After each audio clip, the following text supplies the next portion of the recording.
All right, we are back here talking New York baseball here on the podcast. Joining me today, great friend of the podcast, covers the New York teams for SNY. Anthony McCarron is here. Anthony, how are you? I'm good, Mike. How are you? Doing good. I gotta say, it's definitely been a very interesting baseball season thus far. I will say the new rules changes that they have put in here, very interesting to me seeing how they've played out in the early going. Yeah, same here. I'm glad that the stolen base is making such a triumphant return. Yeah, I grew up with the game in the 80s. That was one of my wheelhouse decades. It's more than one. So I liked that game then and, appreciated some of the talent out there that was great at base stealing. And I'm glad that the rules with the bases have made that more of an attractive, offensive option for teams. It's fun to see. Things happen. It puts pressure on pitchers. It puts pressure on defense. Puts pressure on managers. So that's all good for the game and the excitement level. So that's one part I've really liked. And I think if you talk to hitters like Anthony Rizzo, the shift ban is a big hit too. Because he's getting more of them. That's for sure. And I would bet that I haven't done the research, but I would bet that many of them are shift related or non-shift related. I also love the pitch clock too, because I feel like the pitch clock, the thing is, makes it game a whole lot faster. Somebody who goes to a lot of games, it's nice to not be actually get out of there at 9:30 sometimes, opposed to 10:30. I think it makes a big difference. Yeah, I agree. There's a much better flow to the game. I actually think that the players have adjusted really well to it. I mean, I know we get violations, both pitcher and hitter, now and again, but I thought that there would be more of that and more sort of angst coming from the players about it too. But they seem to have gotten in the swing of it pretty quickly, which is great because the game had a real problem with pace of play and the lack of action. If somebody was going to strike out, you didn't need the at bat to take 7 minutes. So this is refreshing, and I think that they've done well for baseball as a whole. I wonder. And I don't know the answer to this, but maybe we'll get some answers. Are there going to be injury implications? Or is it appropriate to even think about that? I don't know. Are some pitchers maybe having a trouble adjusting to it because they don't go through their, I got to breathe through my eyelids now. I've got to become one with the universe, and now I'm ready to pitch kind of mantra thing that they do. Most of these high level athletes have these mental resets that they go through, and how that has been impacted. But the play has been great, and it's been really interesting to follow it all. So let's talk about the two local teams here. Start with the Yankees here. Obviously, they're at every day 29-20. They're right in the middle of the pack in the American League East. Like, if you had to grade their season after about a month and a half, how would you give it? What would you give them? I'd give them a B, I think because they've managed to overcome all the injuries that they've had. Of course, that was one of the risks of their roster as well. But they've been definitely hurt by the injured list, and you can see that they're more whole now that Aaron Judge has come back and doing what he does. So that's a big deal. But look, their bullpen is excellent. Beyond Cole, their starting rotation is but there's also a chance for them to get much better. I love the games that they played against the Rays with and without Judge. I thought those were indications that they've got somewhere that they can be later this season, and maybe even when the weather gets cooler, which will be interesting to see. But yeah, I mean, I'm not blown away by their season so far. I'm not, I haven't buried them either. I think there was some panic early on, and I think we always take these early results and go like that's what they are, and that's rarely true. And I think maybe we're seeing the Yankees come into a bit more of themselves lately. Yeah, you brought up Aaron Judge. Obviously, I feel like the turnaround really did come when he came back from the injured list the first time here. We had a big week last week, 4 homers on the road trip here. So, like, obviously, we're not expecting Judge at 62 homers again, but I feel like he's had a pretty good follow up to like what he did last year. Yeah, I think the pace is almost similar. I haven't done the math in a few days, but I think he's right around that. He's going to hit 50 if he stays healthy the rest of the season. There's no question in my mind. The talent there, the incredible raw power, and the ballpark all sort of conspire together to make him a really good bet for 50 home runs at least this season. Since he's come back, he's got like a 1400 OPS and 18 RBI in 12 games. Whether RBI is your, statistical cup of tea or not, that's pretty darn good. And it really has had this ripple effect on the team, I think, as well. He's irreplaceable, Judge. The Yankees would be nowhere without him, and I think they can go somewhere with him. The real test, obviously, and this has been something that I think a lot of Yankee fans were sort of grinding on all winter. He didn't have such a great playoffs last year. Imagine this guy doing what he's done the past 2 weeks during October.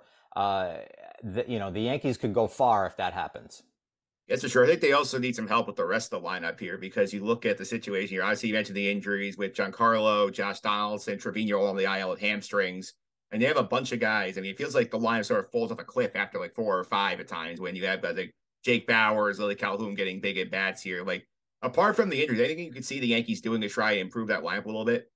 Well, number one is Stanton's return. I know the injuries are supposed to be off limits, but that's a huge part of this.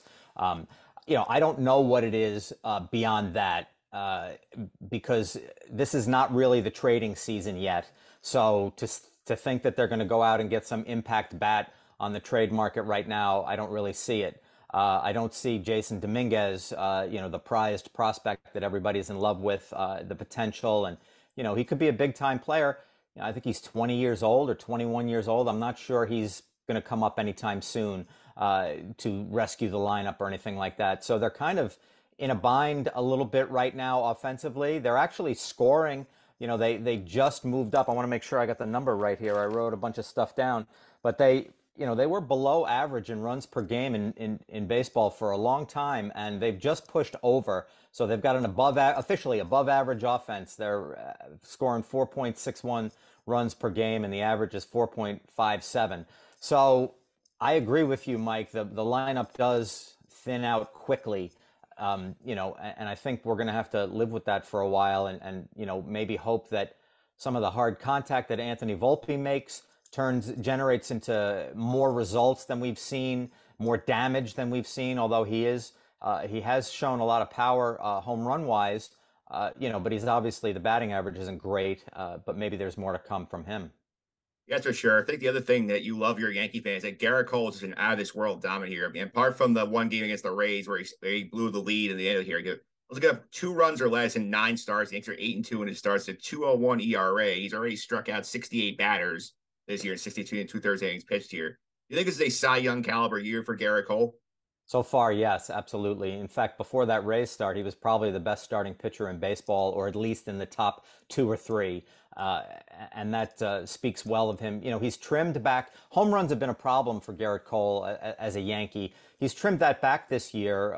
He's averaging, 0.6 per 9 innings, which would be his lowest mark since 2016. I think that's a really big deal because, you look, and body language is kind of a subjective thing, but sometimes when you look at Cole's body language after he gives up a home run, it's like sag, and sometimes that stuff snowballs on him, and that hasn't really happened except for the Tampa start, which was obviously a clunker. But I think with the way he's pitched, you can sort of throw that one out the window as an outlier and just say like he's been great all year, except for one, and that's been pretty much the case with his season. Yeah, for sure here. And you mentioned earlier, the rotation beyond Gerrit Cole has not been great. Obviously, a lot of injuries. Luis Severino just got back. Nestor Cortez had a down year. Like, what's your level of concern if you're a Yankee fan with the rotation beyond Gerrit Cole? Well, there is some concern there for sure. Nestor has been kind of a mystery. When I talked about the pitch clock before, I wonder if he's kind of, victim's not the right word, but I wonder if he's having a longer adjustment to the pitch clock than other people. With less time to deliver the ball, there's less time for Nestor to do his funk. And, that was a great thing for him to disrupt hitters' timing. And so maybe there's a little bit of that going on, hit the pauses in his windup. Maybe he's not comfortable doing that when there's, stuff happening and he's got to think through the pitch clock and get ready to deliver the ball and all that sort of stuff. I don't know. That's just me spitballing. But something is different about him this year. Obviously his third time through the lineup issues, like the numbers are stark. In the first 3 innings, his ERA was, for a while there, it was sub 2. And then as soon as he hit the 4th and went beyond, it was like 7. So it's been bad once hitters have gotten another look at him. And I think he's got enough variety that I don't think that it's all familiarity from the hitters. He was much better his last time out against a big time lineup. So that was a good sign for the Yankees. But yeah, he's been a trouble spot for them. Severino coming back could be really great. Obviously, the one big thing for this rotation that hasn't happened yet, and who the heck knows if it's going to happen at this point, is Carlos Rodon. He was their big acquisition in the offseason. For the entire team, not just on the pitching side, but he was the marquee addition, and we haven't seen him pitch yet. And who knows when that's going to happen? Would be a big boost. Is it going to happen? The Yankees sure need it to. Beyond that, they've had some issues, obviously. Clark Schmidt. Johnny Brito, to me, looks promising. I know that some of the numbers aren't great, but I love his changeup. It's been a very good weapon for him. Maybe hitters are getting used to it, and there's more tape on him now, more video, and they're figuring him out a little bit. But I'm sure he'll be back at some point this season, making starts and, maybe contributing. Yeah, for sure here. And the last thing I want to say to the Yankees before we go to the Mets side here is I feel like Aaron Boone, obviously never popular with the Yankee fans after the playoff failures the last 2 years. I feel like I've seen he's getting more criticism for like some of his in-game decisions this year as opposed to the past year. Do you feel like that's the case? Well, I feel like he's, you said it. I feel like he's always under the microscope. And look, managing in the big leagues to me is a very complicated and very difficult job. And I think fans think, well, he's not playing, so he's on par with me. So I can manage. Well, you can't manage. The job is way more than you're thinking when you've cracked open a beer on the couch and Aaron Boone brings in his closer and the closer loses the game. That's not Aaron Boone's fault. That's the closer's fault. But listen, I know that there's been some things about him, and he has made some mistakes in the past, and I think he'd admit to them. But I don't know. I think he's, even if they win the next 20 games, I think somebody's going to find a way to make Aaron Boone, they won despite Boone doing this and Boone doing that. I actually like the way he uses the bullpen because it seems like they don't have Mariano Rivera anymore. So maybe you don't have to have a designated closer, and you spot this guy here and you think this guy's going to work in this situation, and maybe there's two guys on and you bring this guy in here instead of saving him for a clean ninth. So everybody's mind is open and relaxed. I think that's a better way to use your better relief pitchers. And look, for all the criticism he's got, particularly for bullpen moves, their bullpen is excellent. Yes, sure. Let's go to the Mets here. I feel like if we had this conversation, we could go the quarter pole grade for the Mets would have been like a D or an F based on like how things were trending here. But obviously a 5-1 week against Cleveland, Tampa Bay changes that. So like, what would you say the Met grade is right now if you were grading off over their first 48 games? Well, I'm going to grade them against expectations, so it's not going to be great. I'll give them a C plus. I think they are a good team. I think they will be a good team. I don't think they've played well. I think their pitching has been a wreck, in part for injuries and in part for ineffectiveness. And, some of the things that they didn't do in the offseason are coming to bite them now. Let's take a look at their recent winning streak, right? The two things fueled that streak, and it wasn't just, comeback magic. One of them was starting pitching. The starters have a 2.61 ERA over that 5-game span, and they also hit 10 home runs in 5 games. They addressed their starting pitching in the offseason, but they didn't address the power in the lineup part of it. And Mets got a lot of credit last year for being the put the ball in play team, generate offense that way, and it worked for the most part. But they should have added, to me, somebody to complement the finest home run hitter in the game, or at least one of the top two, along with Aaron Judge, in Pete Alonso, and they did not. But you see what home runs do for teams, even the scrappy get-on-base types, like the Mets are aspiring to be, when they hit 10 rockets in 5 games and they win 5 times. So, they've got a lot of underperforming veterans. I like what they've done by adding the kids to the mix. I hope to see more of that. But they have not played well. They're lucky that they are not buried. But I think they're going to be around, and I think they could make things very interesting. Yeah, I agree with that. I think you mentioned they're the baby Mets as Francisco Lindor's and calling them have made a huge impact, whether it's Brett Beatty, Alvarez, Mark Vientos here. Like, what can you see like they've really brought besides the power? I feel like they bring a lot to this team.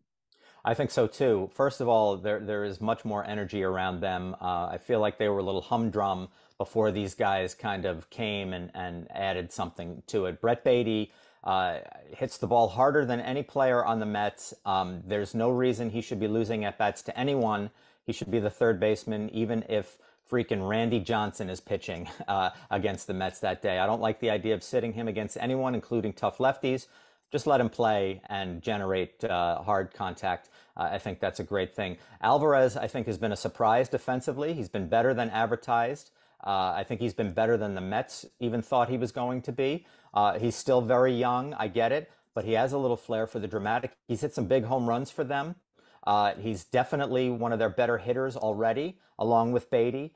I think the idea that his position on the Major League roster might be threatened once Tomas Nido and Omar Narvaez are healthy is preposterous nonsense and should not happen. I think Alvarez needs to be the catcher going forward. And they've really together, and Vientos as well. I like that he came up, and good for him for the flair of hitting a homer in his first game back in the majors this season, because that's what they really needed. I think that they have lengthened the lineup so much because, Mike, you mentioned it before about the Yankee lineup sort of going after a certain point. After Pete Alonso, I said this on SNY the other day, I feel like there were pitchers who would they work around Alonso and then they're like, oh, smooth sailing for the next inning and a half. And, no offense to the guys in that part of the lineup, but they haven't produced. And, so there's kind of a pitching vacation there for some of these opponents. And the kids, with the way they've hit the ball, have really made it more of a threat down there. And that's been a big thing for the Mets.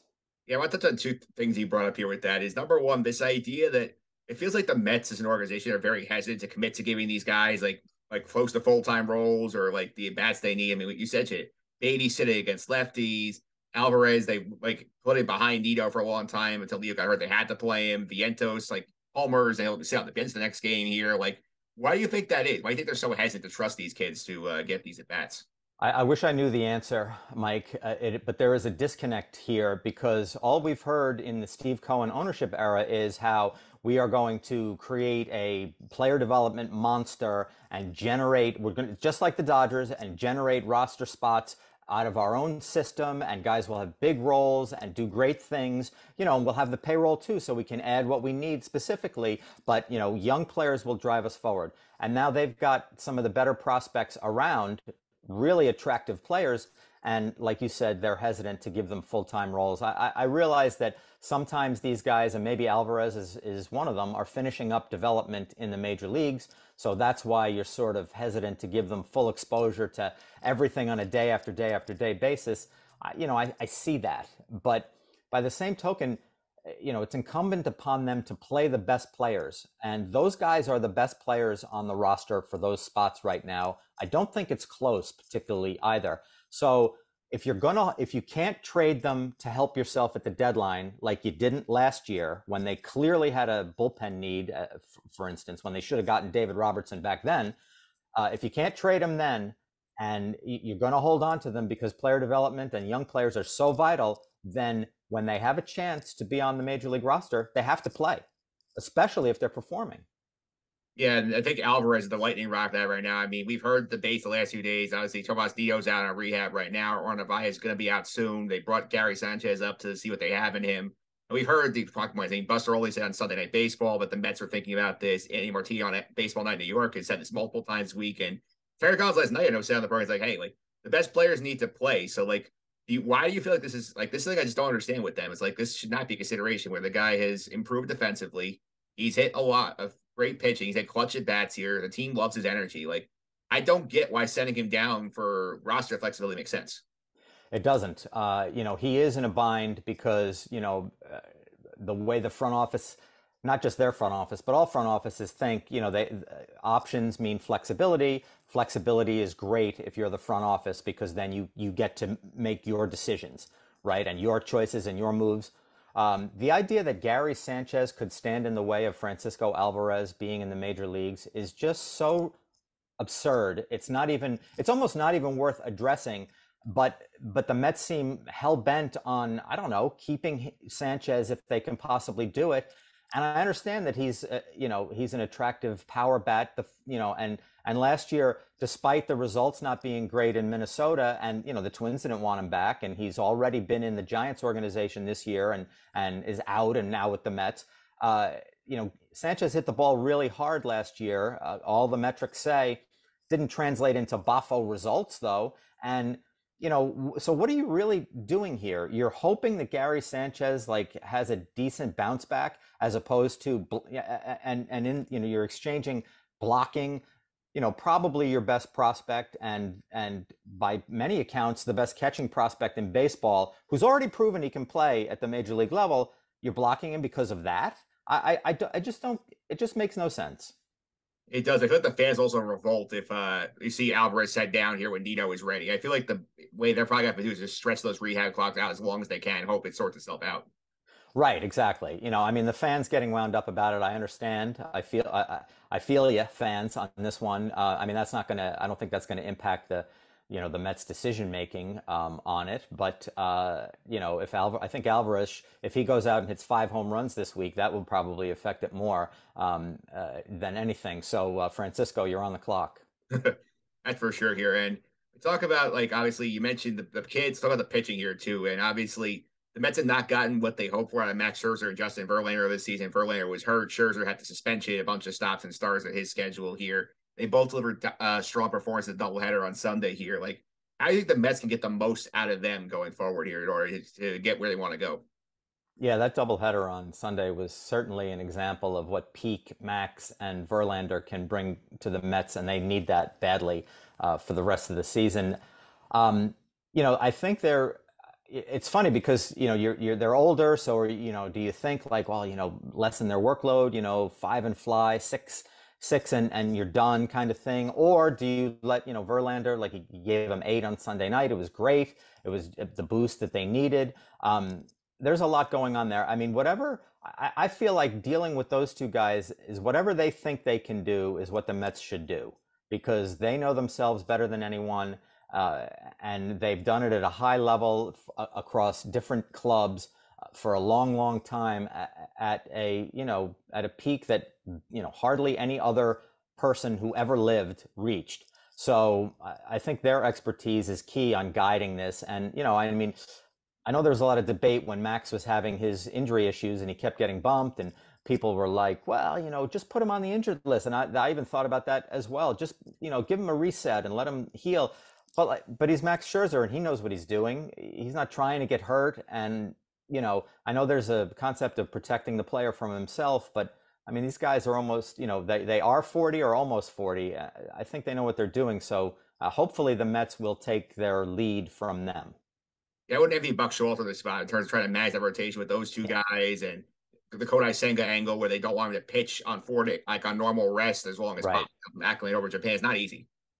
No, it isn't easy. And especially when you don't have all the guys that you thought you were going to have. And to me, look, they were sort of before the season, they were incredibly well positioned in terms of rotation depth, because David Peterson, who seemed to be an emerging lefty for them, was one of their depth guys. Tylor McGill, who's got some really good raw stuff as well, was another depth guy. Then right off the bat, they had to dip into the depth. Peterson has not pitched well. He's got some work to do to get himself back into emerging status in the minors, which he seemed to do. I guess he was really good in his last outing out there for Syracuse. But so it's been a ride for Jeremy Hefner and Buck here with the rotation. Carrasco's back now. Is that a good thing? I don't know. He's had some trouble with effectiveness, obviously. So we'll see how they manage it. But this is what the Mets were built on. They need runs of pitching the way that they've had in this 5-game winning streak. We're all sort of amazed and wowed by the home runs and by the comebacks and stuff. But starting pitching helped fuel that as well. Yeah, obviously, the other thing you're worried about the Mets here is their bullpen has had a lot of issues throughout the season. I mean, the overall ERA doesn't look bad, but when you take away the fact that they are 2 guys in the back of the bullpen are in their upper 30s, and Robertson and Ottavino, they never really got another impact arm in there, even having to take a sign like Zach Britton after Edwin Diaz went down here. And this poor starting pitching really exposed the underbelly of the bullpen, which I think Yes, and injuries there, but I do think that was sort of like one of the failures of the offseason. That's not doing enough for that bullpen again. Even before Edwin Diaz got hurt, I thought they needed another bullpen arm, even if it was going to just be like a Zach Britton kind of like, hey, let's see. Uh, but now we're I think we're looking at a place where the Mets are going to have to make some moves at the deadline for bullpen pieces. I know they've got some guys that they like. Who they're hoping to sort of find, I mean, teams find these relievers all the time and get like a year and a half out of them. And I think they're hoping that there's a guy or two like that, in the system where they can bring him up and all of a sudden he's really good and that sort of thing. So I think they've got options, but I don't know, they don't have many sure things in the way that David Robertson, to me, is a sure thing. Um, you know, David Robertson has really had a wonderful career when you think about it because of how combustible relievers are. This guy has always been really good. And, there are relievers out there who you can say that about, but there aren't, it's not like they're falling off trees where guys have been good for a long, long time. And he's one of them. He's been so valuable to this team this year, replacing Diaz as the closer. I don't know where they'd be without Robertson. So he, at the very least, he's kind of a shining light in the bullpen, but I think that the relief corps is a work in progress for sure. Yeah.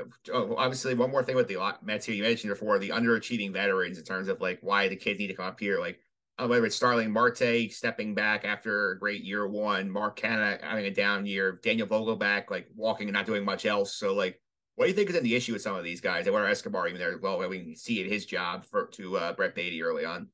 Well, I'll give Escobar credit because he has become a productive player as a bench player for them, and you can see that because he's getting back in the lineup a little bit too because he has been effective for them. And I don't know if that's easy for a veteran to do, to cede your job to a rookie and then come back and do something good. So kudos to Eduardo for doing that. But he was not doing the job at the beginning. You're right, obviously. And that goes for Marte. I wonder if Marte is just now getting healthy after this offseason surgery he had. Remember, he jammed his neck also on a stolen base attempt earlier this season. I wonder if that was something that was affecting him or not, but he has not looked like himself. That home run the other day was a monster hit for him. I wonder if it could be a springboard. It sure would be a nice narrative if it were, because the Mets could really use his dynamic offensive capability if it comes back. Daniel Vogelback, I think he always sort of fights against the fans' perception of what a DH should be. I think we always sort of flash back to, these big, hairy monsters who are hitting 35 homers a year. That's not what Vogelback is, and he's never really been that kind of guy. He is really good at getting on base, and that's a talent, and that's a talent that the Mets really respect. I think that the Mets ought to give Vientos like 3 weeks of full-time DH against righties, against lefties. He hit righties in the minors. I think he had 11 of his 13 homers in the minors against righties. I think they ought to give Vientos a chance to show what he can do with some solid playing time, repeated over and over again, and push Vogelback to a bench role and see how that works to see. But I mean, he's not going anywhere, Vogelback. And I know fans think that, you just release these guys and get rid of them. That's not happening, at least not at this point. Would you love to see a little more power from him? Yeah. I mean, but is he going to hit 35? No. Is he going to hit 16? Maybe. Yeah, that's for sure here. And the last question here is obviously they're both in interesting spots in the division, Mets and Yankees here. Yankees are a little closer right now in terms of the record, but they are still, dealing with one of the hottest teams in baseball in Tampa. They have the Orioles who are red hot. They got really stacked division. Mets have crept back. Atlanta has cooled off a little bit. They're 4.5 back there. You have to put your chip on one of them to win their division. Who would you put it on right now? Believe it or not, I don't think that they have a chance to do it, but I would pick the Mets over the Yankees in this position just because I think there's fewer things in the way there. I still think the Braves are going to win the division. The Mets, as well as they've been playing recently, and the potential to play even better, more consistently is certainly there. There's also more potential potholes for them, aging pitchers, bullpen issues, veterans not actually coming back to play to the back of their baseball card. So, I think that I think that they've got a better shot because the Braves are it there. The Phillies haven't found themselves. The Yankees, to me, I think the Rays are really good. Like, to beat the Rays, we just had the Rays in New York for a week, right? And they played some of the best games of the season against the Mets and the Yankees. But both the Mets and the Yankees had to play like games of the year to get wins off of the Rays in some instances. So I feel like the Rays are legit and that they're going to win that division. Even though I don't like the Mets' chances against the Braves, I'd say they're better positioned to win the NL East than the Yankees are to win the AL East. I would agree that I still put money on both of them getting in as wild cards at the end of the season. Just Oh, being no question. They're both playoff teams. No question at all. I'm speaking. I was speaking solely of the division title. They're both going to make the playoffs. And look, I mean, with the talent that they have on the roster, both teams could be very dangerous in October. I mean, we'll see if it comes to fruition. We've got a lot of back data on the Yankees not hitting in the clutch in the postseason over this latest era since 2017. They're going to need to overcome that, obviously. And the Mets disappeared at the end of last year, both in the division race and in the playoffs, and they've got that to overcome as well. But they're both talented teams that ought to be in the playoffs with the expanded opportunity here. It would be a crushing disappointment if either of them did not participate in October. that's for sure, Anthony. Thanks for all the time. Really appreciate it. People want to follow you on social media with your coverage for SNY. How can they do that? Follow me. You can follow me on Twitter at Anthony McCarron. You can also hop on the SNY website where there's video clips, columns, all kinds of good stuff, lots of fun. So please follow along for the ride.